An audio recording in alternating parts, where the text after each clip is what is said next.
So, a couple days ago, I did a dedicated video going over alterations China was trying to make to Gacha games and how they were planning on implementing this into law, the positive and negative effects this would have on the Gacha genre. But as of the last 48 hours, and a total market drop of over $80 billion, yeah, it looks like they're second guessing themselves.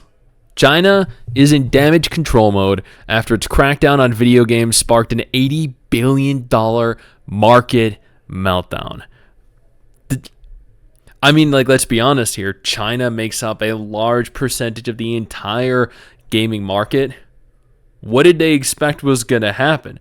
Gacha games are some of the most lucrative games, some of the most played video games in the entire gaming genre. Again, I reiterate, what the fuck did they think was going to happen? And I know what you're thinking right now. Hey, Stix, where are you? Where are you recording? Why are you leaning over into your cam like this? Why are you holding a little Yeti Nano in your hand? That's because we're in a hotel room. We're spent Christmas away from home, and we're on our way back. Tomorrow's video should resume as normal, but until then, I have to make do with what I have, and as always, I am dedicated to bringing you guys the latest in terms of Gacha news, drama, new releases. In this case, I wouldn't necessarily say it's drama. I think this is actually kind of hilarious. China's video games regulator announced new draft rules for online games last week. The announcement triggered a massive sell-off in gaming stocks. The regulator said on Saturday that it will study all feedback to improve its draft rules. That was after the mass hysteria, the negative reception to the game, to their new attempted laws. China appears to be getting cold feet about its new restrictions on online games after an $80 billion market sell-off. This is after only 24 hours, mind you. If this is the decline they can expect in 24 hours, can you imagine the kind of decline that would happen as a direct result of this shift in the market over the course of a week, over the course of a month? Because that is, I think that for China might be unheard of. On Friday, Chinese officials announced new draft rules aimed at limiting how much gamers could spend and restricting rewards that could encourage them to spend more online. The announcement was a surprise that ended up spooking investors and sending markets into a tailspin. Games giant Tencent saw its share price drop as much as 16%. Tencent, of course, is one of the biggest tech conglomerates in China, while the stock of its rival NetEase, the second largest, two of the biggest tech corporations in the entire world, mind you, tumbled a record 28%. Shares of the social media service Bilibili, which is an amalgamation of both Google and YouTube combined, but specifically for China, and one of China's largest online presences, tanked 14%. These are not good numbers. These three stocks alone lost over $80 billion in market value on Friday after China's announcement, according to Bloomberg's calculations. Online game-related shares listed as far afield as the US and Paris also slid on the news. Investors seem to fear a resurgence of a harsh crackdown against the tech sector that started in late 2020 and continued through mid-2023. The crackdown weighed on China's economy, which has been struggling to stage a convincing recovery following nearly 3 years of on and off pandemic lockdowns. The regulator in question, China's National Press and Publication Administration, appeared to quickly walk back its restrictions. And I mean, $80 billion. Is there really any surprise as to why this would happen? I mean, again, I know I stressed this earlier, but what the fuck did they think was going to happen?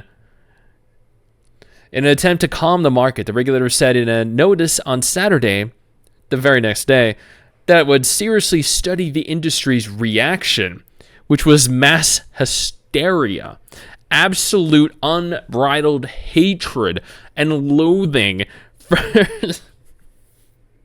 and improve the draft rules.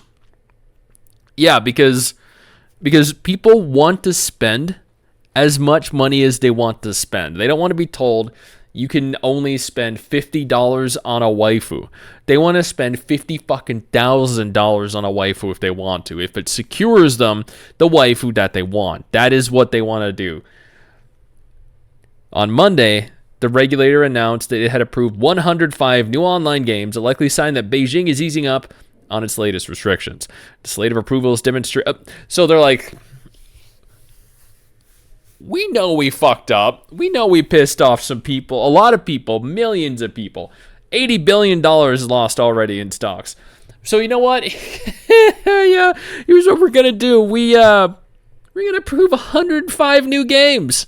Now you guys go have fun with that. Fucking idiots. The slate of approvals demonstrates the authorities' active support for the development of online games. Yeah, that's exactly what it seems like to me. The active support for the development of online games. The regulator said in an official WeChat statement on Monday, crackdowns on online gaming in China aren't new. In 2021, Beijing barred those under the age of 18 from playing on weekdays and restricted them to 3 hours of gaming on weekends. The move was aimed at curbing gaming addiction. I bet that did absolutely nothing to curb gaming addiction. Nothing at all. What people did was probably just fake their age online, use their parents' accounts. I can't imagine gamers under the age of 18, 13-year-olds, 15-year-olds couldn't find a way to circumvent these restrictions. Like, these are creative kids. Now, I think this is a positive. This is a win for us because we don't need more restrictions imposed on gacha games. At the same time, I did think that removing a few things, making characters, waifus, gear, equipment easier to obtain might have been a good direction to go. Maybe setting a base, like increasing the base rate that you accumulate characters, the base chances that you have of obtaining a character from like 1 to 2% to, I don't know, 100%. Maybe that's just me. Maybe I'm just kind of greedy and want all the characters that I want when I want them. Either way, I think this is a win. I do. I think this is good.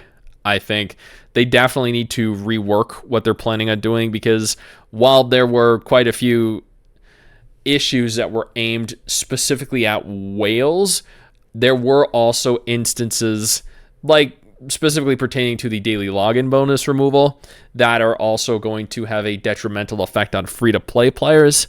I think the removal of daily bonuses, the login rewards that would motivate players, free-to-play players especially, to log in because they didn't want to necessarily miss out on obtaining currency for a day, obtaining resources for a day, being able to consume stamina for that day, because it would set them further back behind players that could afford to pay for an advantage. So I think the removal of daily login rewards, bad idea. They need to change some stuff. They definitely do. I'm curious to see where specifically this is going to go. I'm curious to see if they're still planning to kind of single out the whales here, or if they're going to further punish free-to-play players. I think it's good that they have realized that they are fucking stupid and that they are making adequate changes here to better suit the market and the players. And I guess I will keep all of you up to date with any future happenings and whether we should be concerned moving forward. And yeah, I genuinely look forward to being home because it's been a painful last 5 days. Hopefully you guys had a Merry Christmas. Hopefully you guys enjoy New Year's, and I'll see you guys in like a day or two.